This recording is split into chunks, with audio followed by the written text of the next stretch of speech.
সুপ্রিয় দর্শক, আসসালামু আলাইকুম। আরআইসিএল এমসিবি ইউটিউব চ্যানেল থেকে আপনাদের জানাচ্ছি স্বাগতম। আজকের বিষয় তারুণ্যের রাজনৈতিক অধিকার প্রতিষ্ঠার সমাবেশ।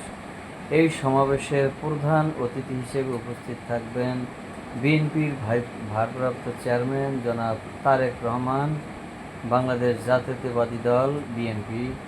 এই সমাবেশকে কেন্দ্র করে দলটির বিভিন্ন অঙ্গ সংগঠন, বিশেষ করে ছাত্রদল, যুবদল এবং স্বেচ্ছাসেবক দল সারা ঢাকার শহরে প্লাকার্ড, ফেস্টুন সহ পোস্টারিং করেছেন।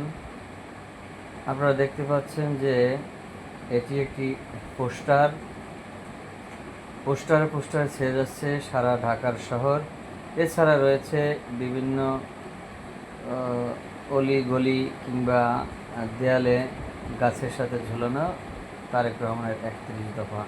প্রাকৃতিক সম্পদ আহরণ এবং নবায়নযোগ্য ও মিশ্র জ্বালানি ব্যবহারের অগ্রাধিকার দিয়ে বিদ্যুৎ, জ্বালানি ও খনিজ খাত ব্যবহার, যুগ উপযোগী পরিকল্পিত পরিবেশ বান্ধব আবাসন এবং নগরায়ণ নীতিমালা প্রণয়ন ও বাস্তবায়ন।